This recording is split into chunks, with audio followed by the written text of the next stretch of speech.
right, so now let's just dive into the course. So today we're going to be discussing kind of the theoretical underpinnings of using literature for literacy teaching. And this idea has been around for a long time, and there's tons and tons of research to support it. The article that I'm going to use, or the publication that I'm going to use, is Using Literature in the Elementary Classroom, that was published kind of back in the late 70s, I would say, and it was published by the National Council of Teachers of English in Urbana, Illinois.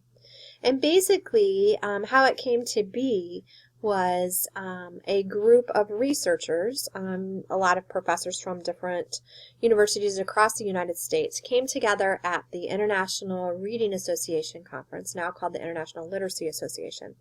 And we're all presenting different pieces of using actual children's literature in order to develop those literacy skills. So they decided to write a series of articles and put them together in a publication. And the main question that the articles revolved around was, how can literature for children be used to develop a variety of literacy skills? And so then you'll see the authors and their presentations or their articles down below.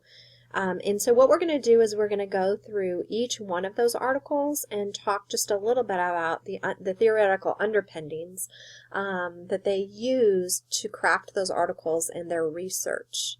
And we'll be stopping after each one and kind of doing a little activity just to keep you a little bit more actively engaged. So we'll start with reading to learn about the nature of language. And that was by Barbara Pullen.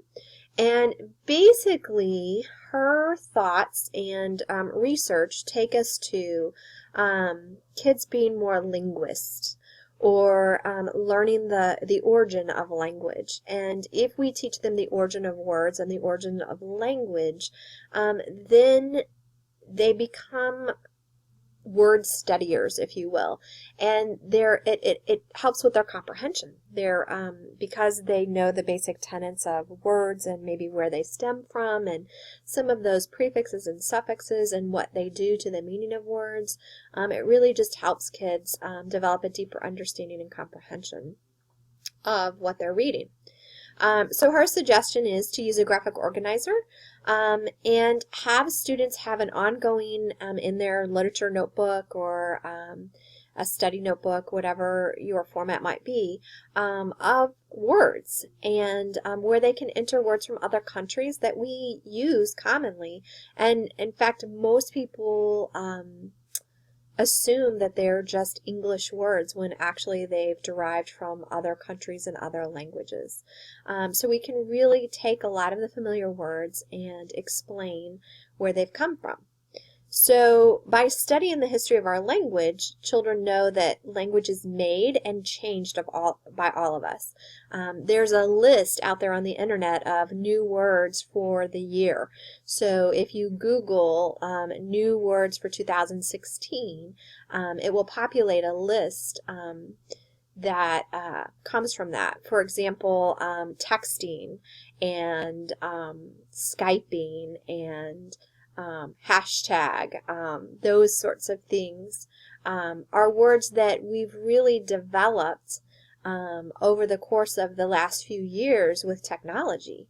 And a lot of the new words you see in our language that are developing are more technology words. However, there's a lot of other words too that that come into our language that become everyday usage that it's really interesting for our students to understand and know that.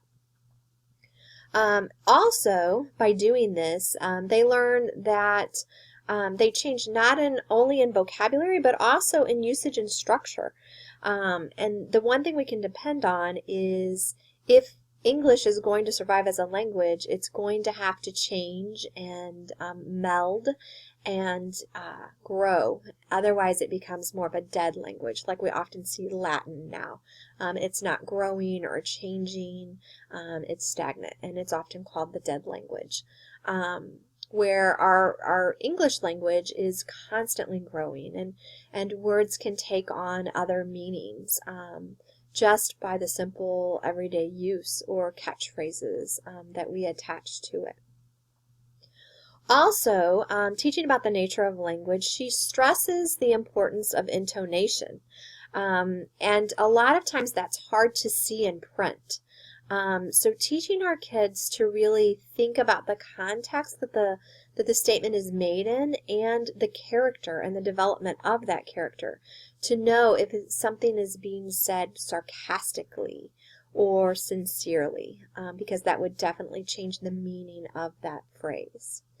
And then also the impact of punctuation. And I'm sure you've all played the games before where you've taken a sentence and you've added or deleted punctuation, and it changes the meaning of the sentence because of the punctuation. Those are all great activities for students to engage in to really understand the nature of our language and to assist in their reading comprehension. So real quickly, let's just take a look at some of these words. All of these words have come from other languages. So I want you, I'm going to have Dr. Glazer pause the video here just for a few minutes, and I want you to talk amongst yourselves to see if you know the origin, first of all the country, and then possible meaning or where these words came from. So we're going to pause here, and we'll come back together and discuss.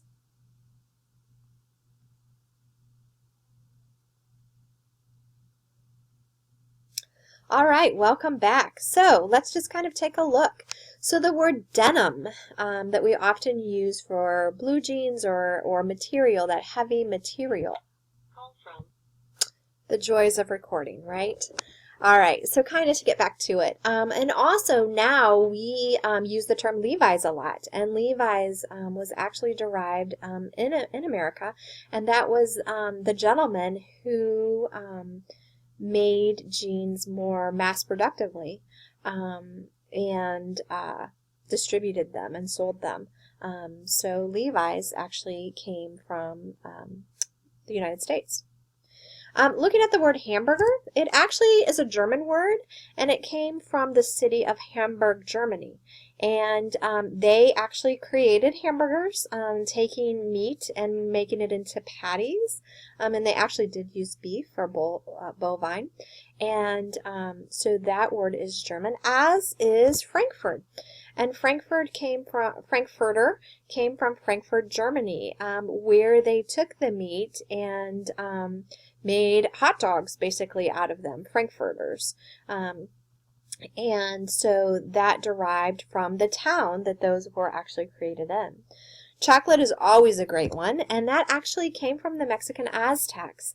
They used the cocoa bean and made chocolate, and actually used it in a lot of their religious ceremonies, and it was kind of a delicacy for them, as it still is for us today, right? Who doesn't like chocolate?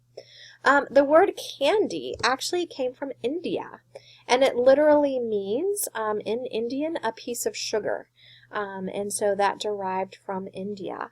And the word cafeteria came from Spanish, and it actually stemmed from the word cafe, or coffee shop, and the Spanish would have coffee shops, which then derived into the term cafeteria, which we now use, to mean a place to get food.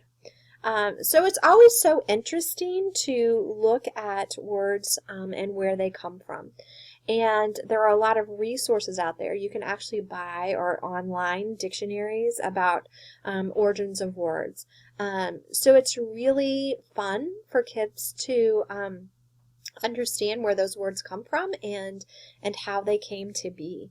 And again, it would make a connection for them to deepen their comprehension as they're reading literature and texts. So what I'd like for you to do now is turn and talk and think about, how do you currently incorporate the origin of words and language study into your instruction? And if you don't currently do that, what are some of your thoughts about the importance of that and doing that? So we're going to pause and and have that discussion and then come back together.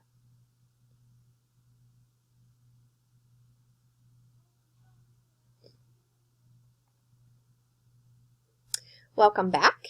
Now we're going to turn to the second article, which was Using Picture Books for Reading, Vocabulary Development by Adlin Moe.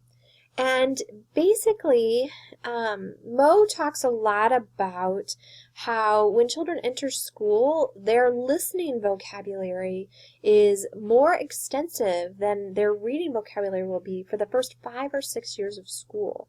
So their ability to hear words and understand those words and comprehend what's being said far exceeds their reading vocabulary, which is kind of to be expected. So he really feels like that books need to be chosen with the focus on vocabulary development and expanding children's vocabulary, because that's such an important aspect of reading comprehension.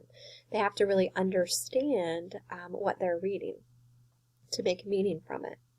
So he goes through a process of how to introduce that vocabulary. And what he says is you take a book and you go through as the teacher to prepare, and you identify some new words that might not be a part of their reading vocabulary, but could be a part of their speaking or listening vocabulary. So some words that they probably haven't encountered in print yet, but they probably know at least roundabout the meaning of those vocabulary words. And you just identify those, but don't talk about them before reading the book. He then recommends that you read the book orally and then emphasize those new words. Pause and talk very quickly about what that word might mean. But you need to do it in a way that doesn't detract from the story. So you don't want to lose the connectiveness of the story, but yet you want to draw attention to those words. And you may even list them up on the board and say, hey, we're going to talk more about these words after reading the book. But really letting them use the text and the context to help them understand that meaning, and then drawing attention to the pictures that might show the meaning of those vocabulary words. So using those aspects to really develop that vocabulary. He does not recommend introducing the words in isolation, and there's a lot of research to back this up. Introducing the vocabulary words in the context of the text really does enhance it.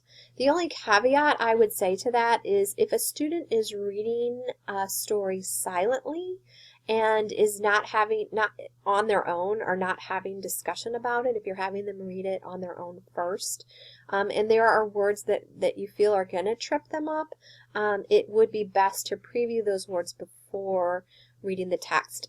You could even introduce those words in the sentence that they're used in the text to give them that context, but if they're reading it silently, you're not going to really know whether they understand that word or not until it's already over, and those words could be key in developing the meaning for that text. So that would be the only time I would say it might be better to introduce before they read. Then, right after you've done that, allow the students to read the book on their own after the oral reading. And because of the modeling that you've done and the discussions that you've had about those words, you'll be surprised that students can read at a much higher level than what they could if you just introduced the vocabulary and sent them on their way. So I'd like for you to turn and talk a little bit about what are ways that you currently introduce vocab, and what do you think of Moe's way? Would it be useful, and how might you incorporate it into your instruction?